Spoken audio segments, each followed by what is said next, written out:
was at the Animal Humane Society. Outside, it was 40 degrees, and it was a heck of a gig. It was not raining. It was a beautiful day, but it was 40. Well, I was walking down the street in Mexico, and I saw a fellow gringo, fellow American, and just like you sometimes do, I just went, hi. And he went, hi. And then I walked about 10 feet more, and I did a double take. I turned around, that's Steve Hegman.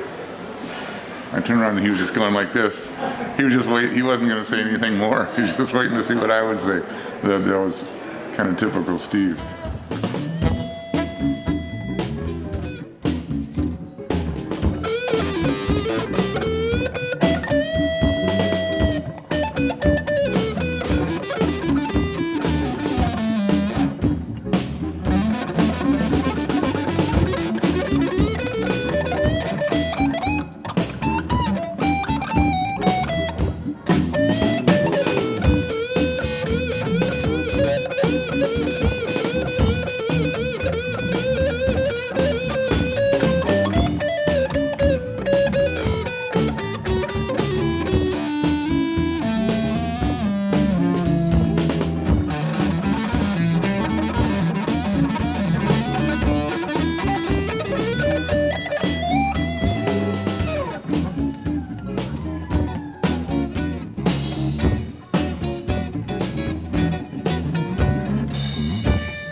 Hey! At first it wasn't easy, changing rock and roll and minds, and things were getting shaky. I thought I'd have to leave it behind, but now it's so much better. So much better. I'm funky now in every way, but I'll never lose that feeling about how I learned my lesson that day. And they were dancing and singing and moving to the groove, and just when it hit me, somebody turned around and shouted, "Play that funky music, white boy. Play that funky music right. Play that funky music, white boy. Lay down the boogie and play that funky music till you die. Till you die. Whoa, till you die." They shouted, "Play that funky music. Play that funky music. Play that funky music. You got to keep on playing funky music. Play that funky music, white boy."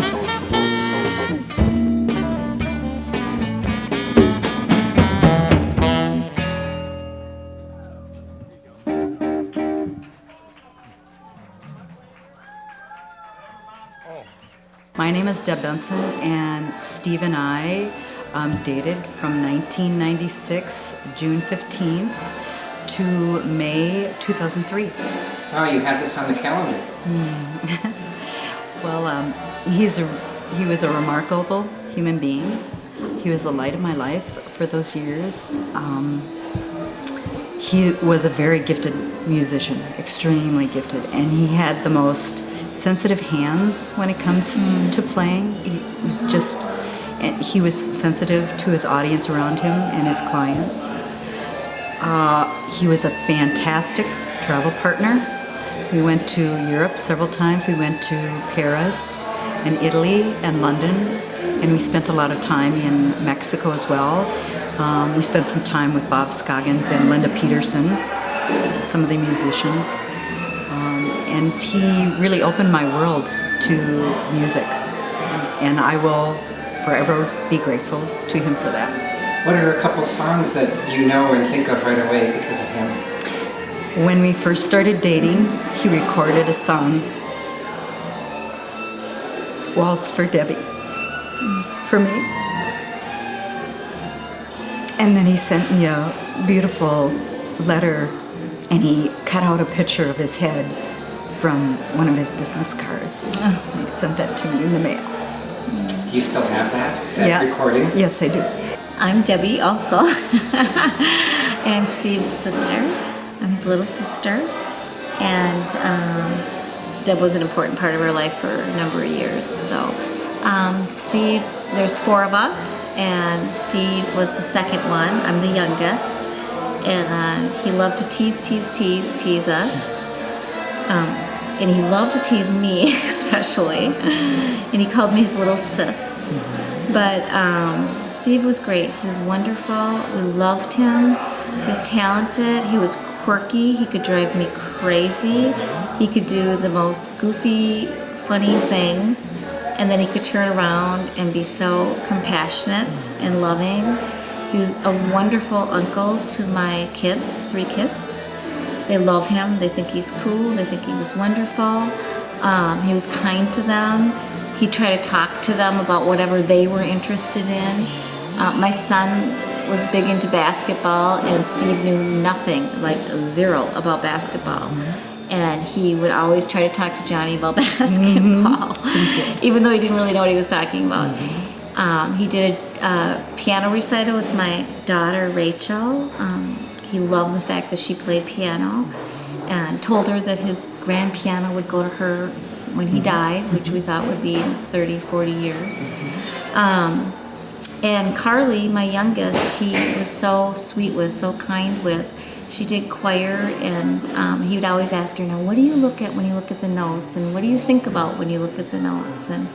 But there was 4 of us kids, and my mom and dad, and we're very, very close family. So it's heart-wrenching that he's gone, but you know, we think about all the memories that we have. When my dad died, true to Steve's fashion, he said he was going to do the eulogy, part of it. And we said, well, what are you going to say? And he was kind of in like a crabby mood. He wouldn't tell us what he was going to say. So we're like, oh gosh, what is he going to say? Because Steve could be really quirky too.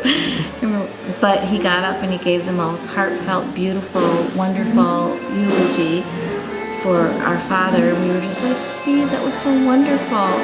You know, but he, you know, true to Steve, he was like, no, he wouldn't tell us what he was going to say. He just had to get up and do it his own way. But he just was wonderful, and we miss him, we love him, we feel like he's with us right now still. My brothers and I have felt many times that he's been with us in this last couple months as we've had to go through this whole process of grieving suddenly with such a tragedy, but he was just a wonderful, wonderful big brother. Is there a song or two for you that comes to mind right away?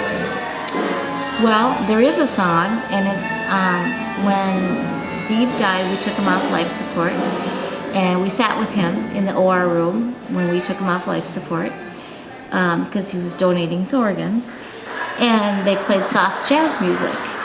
And the song that he passed to was called California, Here I Come, and they gave me this note in a jazz music. And so, fast forward like a month or so, I'm going through, cleaning through Steve's stuff, and he has 5 million records, 5 million CDs, and 5 million cassette tapes. Great collection. And a lot of the cassette tapes we were just kind of putting aside in a box because, you know, nobody has cassette tape equipment anymore. And there was this random one sitting up on a shelf, and I wasn't even really looking at the cassette tapes, we were looking more at the CDs and stuff. And I picked up this cassette tape, and it said, California, here I come. So that's what I think of. One other thing too, and I don't know if I'll use this or not, but the men here have noticed something tonight. There's many ex-girlfriends. Exactly, and you're the fourth one I put on tape. And the men have noted that they weren't sure if they could pull that off for their lives. So that might be an interesting quality of Steve, is that you can actually gather these women and they don't dislike each other. They seem to be, and that doesn't always happen. No, we've had very, very, very close relationships with Steve's girlfriends because they've been part of our lives. Debbie was the longest part of our life. Judy, Mary was a short part, and then Susan was a long period ago, but also an important part. And we've had very close relationships with them, the family, and along with my parents and brothers. But Steve was very caring. And you dragged him into your family. He did, but we welcomed him into our family. They did. I mean, it's not. They were so welcoming, and that was a big part of Steve, his compassion, and he was always the type of person, I welcome you in. That was just a huge, huge part of who he was. Very big part of who he was.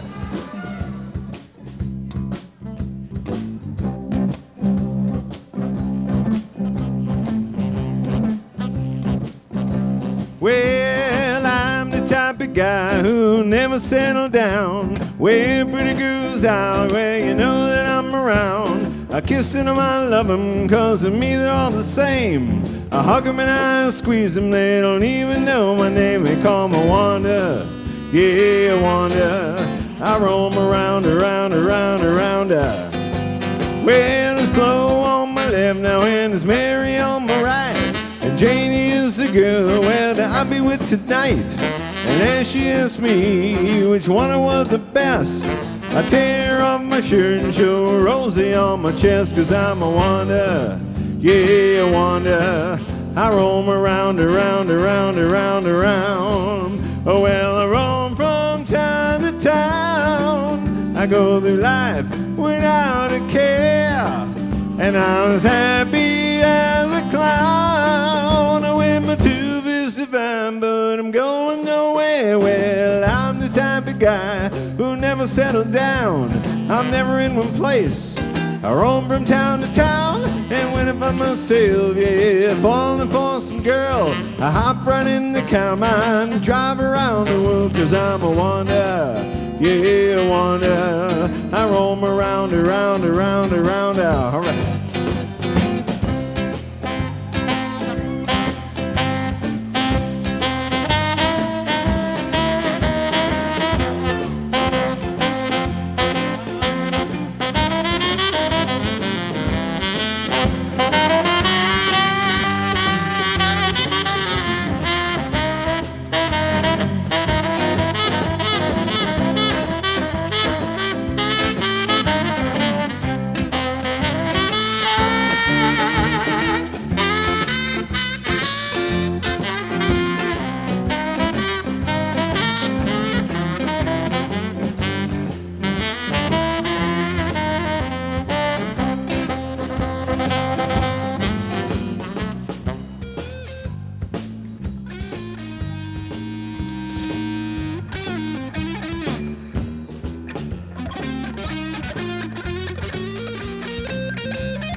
Well, I'm the type of guy who never settled down. I'm never in place. I roam from town to town and wait for myself, yeah. Falling for some girl, I hop right in the combine and drive around the world, 'cause I'm a wonder, yeah, a wonder. I roam around, 'cause I'm a wonder, yeah, a wonder. I roam around and around and around, 'cause I'm a wonder, yeah, a wonder. I roam around.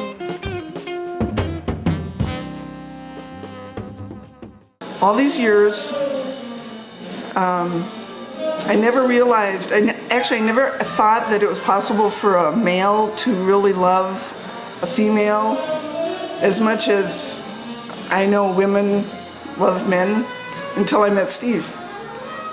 It was a great and true and deep love.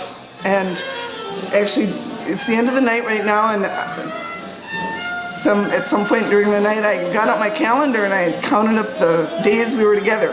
It came to exactly 90 days. And so of all the people you've talked to, and really of all the people who were here tonight, I probably knew him the least, for the least amount of time. But I feel like every day was like a month. And so if you figure that, I figured that out too, it's 7.5 years.